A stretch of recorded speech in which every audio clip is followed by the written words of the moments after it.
The beeping of the heart monitor was the only sound keeping me tethered to reality. Tubes snaked from my arms, and a dull ache spread across my chest with every breath. The sterile smell of disinfectant clung to the air, cold and impersonal. I had just made it through a major surgery. 6 hours on the table, 12 in recovery. The surgeon said I was lucky to be alive. But as I blinked up at the dim ceiling of my hospital room, the real pain had nothing to do with the stitches or the medications. It was the silence, the emptiness. No one had come. Not my son, not my daughter, not even my sister, who I used to speak to every single day. My phone remained untouched on the bedside table, the screen dark. Not a single call, not a single message, nothing. They knew I was here. I had made sure of it. I'd left voicemails, sent texts before the surgery, even gave them the hospital room number. I was scared, I'll admit it. Scared I wouldn't make it, scared to be alone. And yet, alone was exactly how they left me. I waited. 1 day, 2. A week passed. Nurses came and went with polite, professional smiles, but no familiar faces ever walked through that door. Not a flower, not a card, not even a hope you're okay. By the time I was discharged, my chest ached more from the abandonment than the sutures. When I finally got home, struggling to climb the stairs with my walker, there was a stack of unopened mail on my kitchen table. My house was untouched, as though my absence hadn't mattered in the slightest. I collapsed into the living room chair and let the tears fall. I had always been the caretaker, the matriarch, the one who showed up. Birthdays, graduations, even minor breakups. I was there with food, support, and unconditional love. But when it was my turn to need someone, they couldn't be bothered. A few weeks later, I sat across from my lawyer, going over the revisions to my will. He looked at me, hesitating before he spoke. "Are you sure about this?" "I've never been more sure of anything in my life," I said, voice cold as steel. Because that's the thing about betrayal. It doesn't always come with shouting matches or slammed doors. Sometimes it's just absence. A phone that never rings. A hospital room that stays empty. But the real punch in the gut. 2 months later, I watched all 3 of them, my son, my daughter, my sister, file into the law office dressed in black, faces pulled into expressions of faux grief. I wasn't even cold in the ground yet, and they were already licking their lips, waiting to hear what I'd left them. The same people who couldn't find a moment to visit me when I was hanging on by a thread suddenly had all the time in the world to sit through a will reading. But oh, I had planned for this. They thought they knew me. They thought I was still the same old pushover, soft-hearted, forgiving, always giving, never asking for anything in return. They were wrong. Dead wrong. I watched their faces change, smiles fading, expressions tightening as the lawyer began to read. Page after page, detail after detail, it unfolded exactly as I had intended. And that, dear reader, is where this story truly begins. You see, betrayal is a quiet kind of death. But revenge is loud. I didn't grow up with much. My parents were factory workers who taught me the value of hard work, sacrifice, and, most of all, family. So when I had my own children, I swore I'd give them everything I never had. And I did. I worked 2 jobs for most of their childhoods, packed lunches with little handwritten notes, showed up for every school play, every parent-teacher conference, even when I had to rush over in scrubs and sore feet. When my sister Marlene's husband left her and she had nowhere to go, I didn't hesitate. I opened up my home. She lived with us for 2 years, rent-free, until she got back on her feet. I lent her money, supported her business, and stood by her side through every breakdown. But the thing about giving people everything is that they start to expect it. Worse, they start to feel entitled to it. My generosity became their baseline. And somewhere along the line, I stopped being a person to them and started being a resource. It started subtly, the way most betrayals do. Missed birthdays. Forgotten calls. My texts started getting one-word replies, or worse, silence. My son Jeremy used to call me every Sunday, like clockwork. After he got that big promotion and moved into the city, the calls slowed to once a month. Then once every few months. Then never. My daughter Elise fared no better. She only ever called when she needed something: babysitting, money for a down payment, help covering a surprise bill. I never said no, even when I wanted to, especially when I couldn't afford to. And Marlene? After she moved out and her business took off, she didn't need me anymore. At least not until she wanted help with the down payment on her new condo. I wrote the check, $10,000, with no contract, no expectation. Just trust. But trust, I've learned, is a dangerous currency. When I collapsed in my kitchen last year, dizzy, breathless, clutching my chest, I thought I was dying. Turns out I was halfway there. A heart condition I never knew I had. Emergency. Surgery. 6 nights in the hospital. And not one of them came. Not even after I got home. Not even when I called. "Oh, I was just so busy, Mom," Elise had said afterward. "You know how things are with the kids." Jeremy texted me 2 weeks later. "Glad you're okay. We'll catch up soon." Marlene didn't even bother with an excuse. And that's when it hit me. Something hard, something bitter. They didn't care. Not really. Not about me. Only about what I could do for them. I was disposable. Replaceable. Forgettable. The only time I saw them again, all together, was at my home, when they caught wind that my health was declining and assumed, like vultures, circling, that the end was near. They started making polite conversation, pretending to care. Elise even brought flowers. Jeremy offered to help with errands, and Marlene smiled too wide. They thought I didn't notice. They thought I was still weak, still desperate for their attention. But I wasn't. I had spent too many nights staring at the ceiling, wondering what I'd done wrong. Too many afternoons crying into the same hands that had once held theirs. I had worn myself out trying to be good enough, loving enough, useful enough. Until I realized something crucial. They weren't the problem. I was. I had taught them how to treat me. I had allowed it. And now, I was the only one who could unteach them. So, while they waited for me to crumble, I was busy putting something else together. Something stronger. Something final. And when it was done, I folded the pages carefully, sealed the envelope, and placed it in the lawyer's hands. "If they want a piece of me," I told him, "they're going to have to listen to every word." This wasn't just about hurt feelings anymore. It wasn't about a missed phone, call, or forgotten visit. It was about something far deeper, more dangerous. It was about the erosion of everything I had built, my family, my legacy, my very sense of worth. See, people think betrayal is a single moment, a knife in the back, a loud argument, a dramatic walkout. But that's not how it works. Not really. Betrayal is quiet. It's incremental. It starts with one moment of silence, then another, until you're screaming inside and no one even notices. They didn't just abandon me emotionally. They stripped me of dignity. As I recovered from surgery, I realized how vulnerable I truly was. I needed help. Real help. Groceries, rides to appointments, someone to sit beside me when the nights got too long and the fear too loud. And where were they? Gone. Too busy. Too tired. Too distracted. But not too busy to post selfies at brunch. Not too tired to attend parties or vacations. Marlene went on a Caribbean cruise 2 days after I got home from the hospital. Elise hosted a wine night with her friends. The same weekend I had a post-op scare and spent 12 hours in the ER, alone. And Jeremy, he was in Italy. I saw it on Instagram.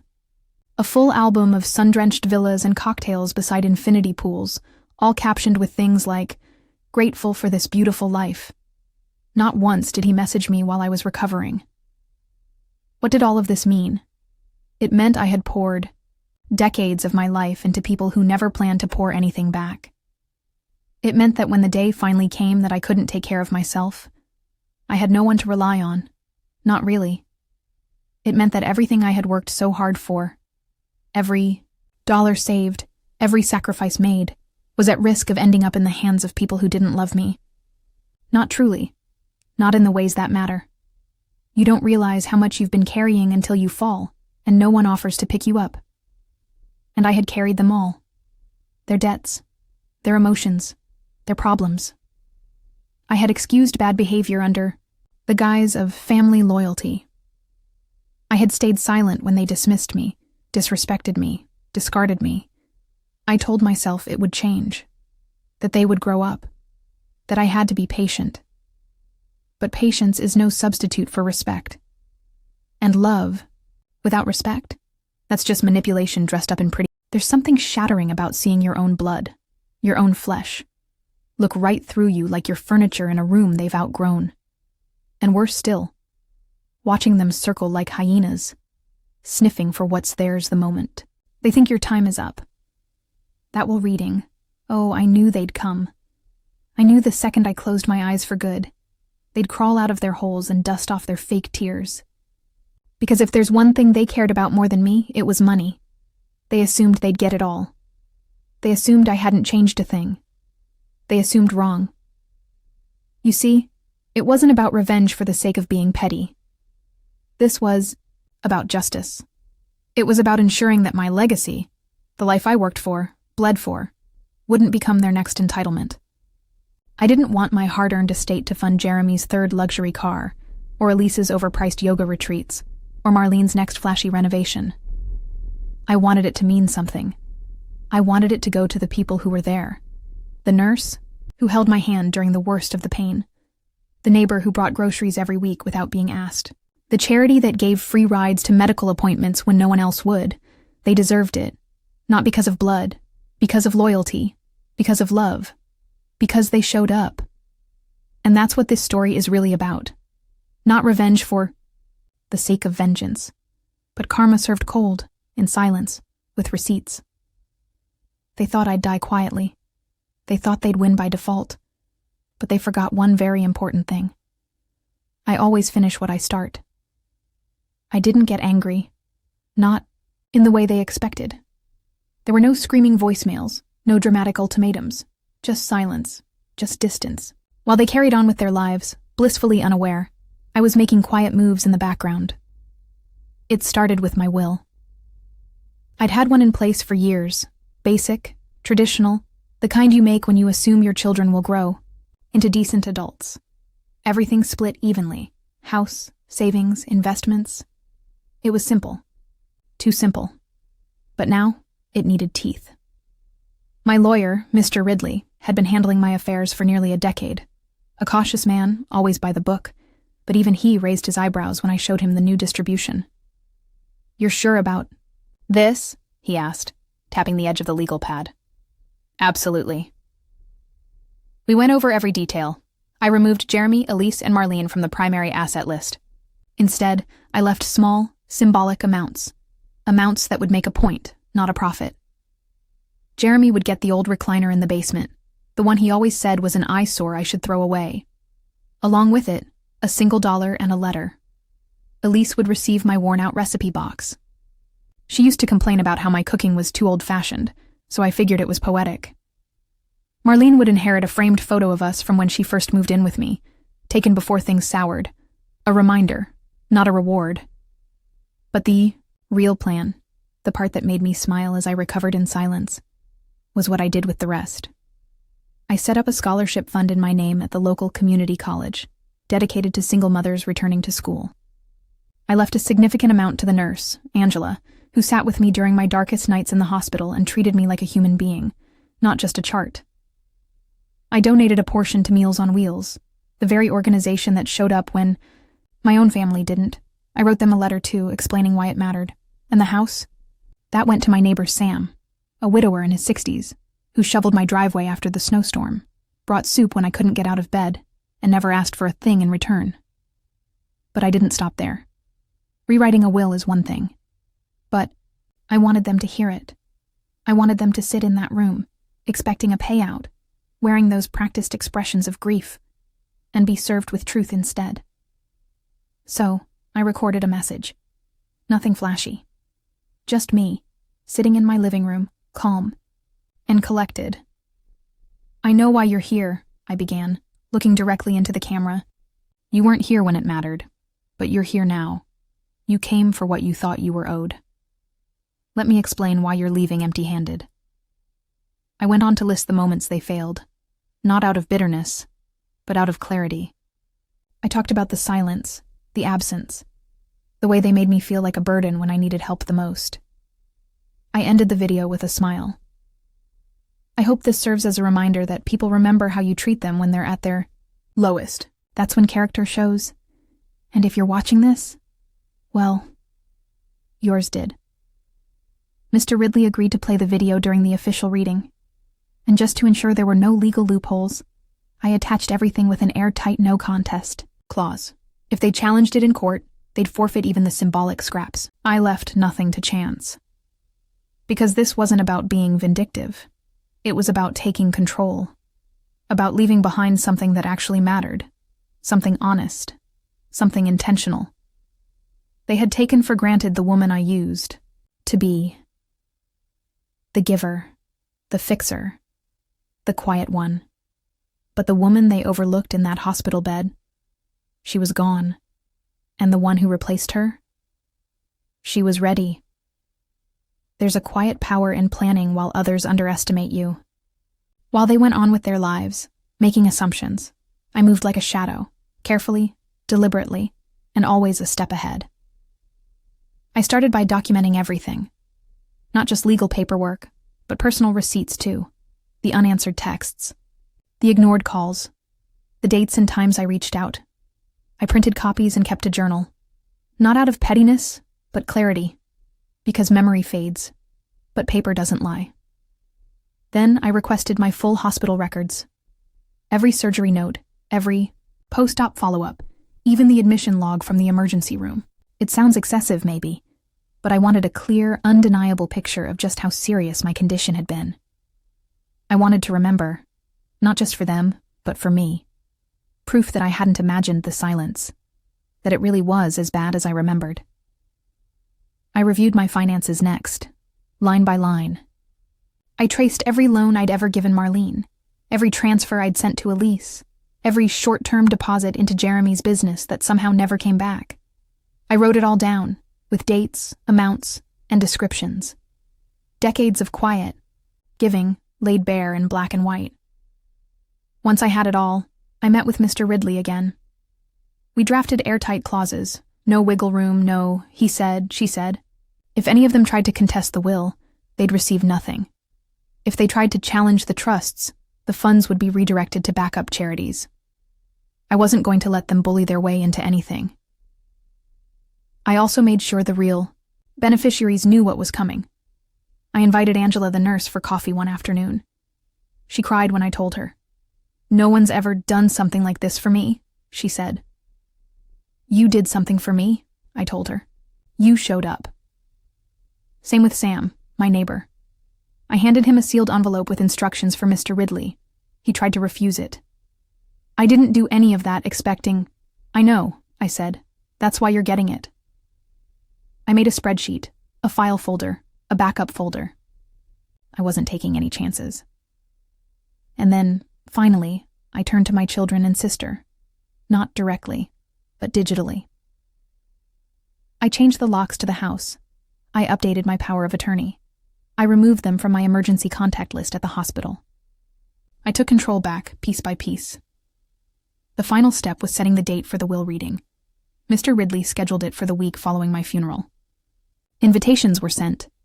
Formal, elegant, with their names printed in gold lettering. No one refused. They were curious, eager, maybe even smug. I imagine they told themselves it was guilt that brought them back, that they'd come to honor my memory. But deep down, I think they knew. I think some part of them felt the shift, like the air had changed and they were no longer in control. That's the thing about people who manipulate with silence.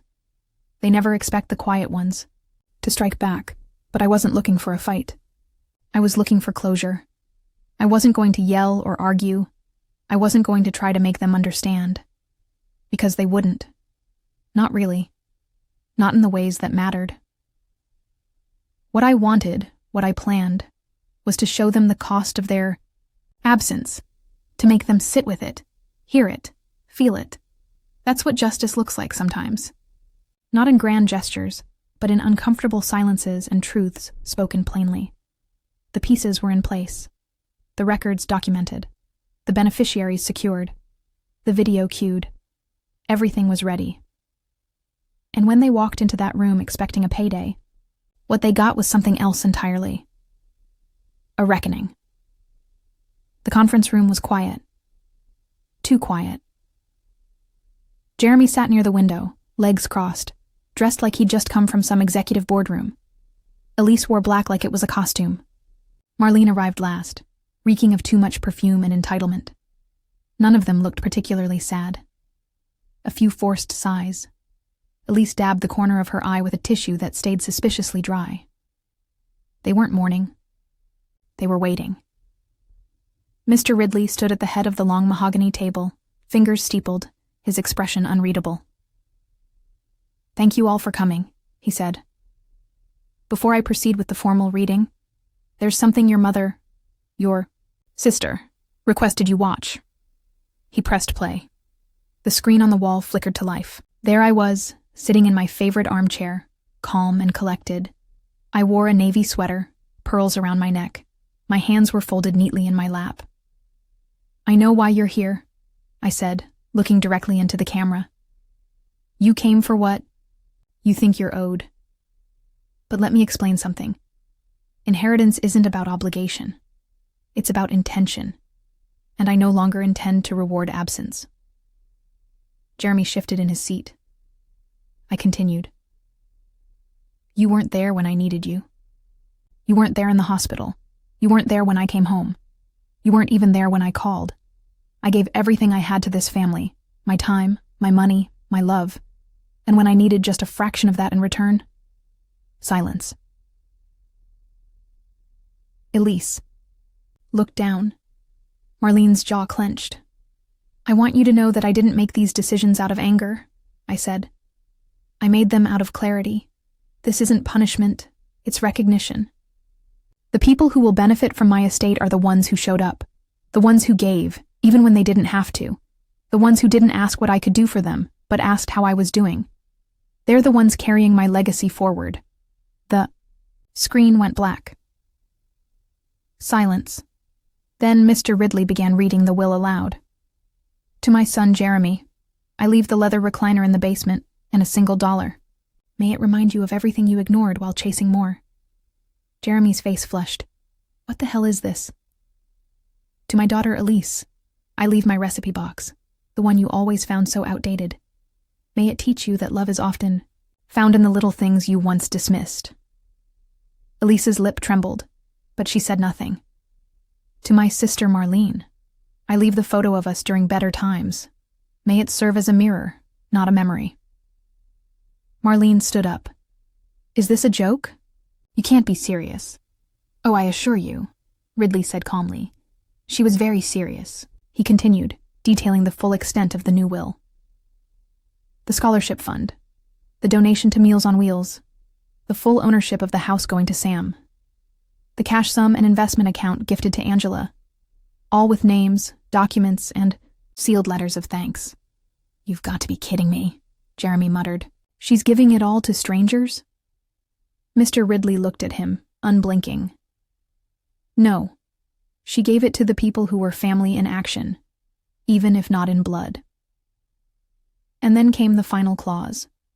Should any of the original heirs contest, this will, their share will be forfeited in full and immediately redistributed to secondary beneficiaries. Jeremy opened his mouth, then closed it. Marlene swore under her breath and stormed out. Elise sat quietly, eyes glistening, but with guilt or regret, I'll never know. And just like that, it was done. Everything I had feared, that they'd walk all over me even after I was gone, never came to pass. Instead, I got the last word. Not in anger, not in rage, but in truth. That's the power of closure. It doesn't always come in dramatic confrontations or screaming matches. Sometimes it comes in calm declarations and decisions made with a clear mind and a steady hand. My story didn't end with heartbreak. It ended with justice, with love rewarded, with absence exposed. And as they walked away empty-handed, perhaps, for the first time, they were forced to see me, not as a wallet or a fallback plan, but as a person, a woman who gave, and then finally stopped.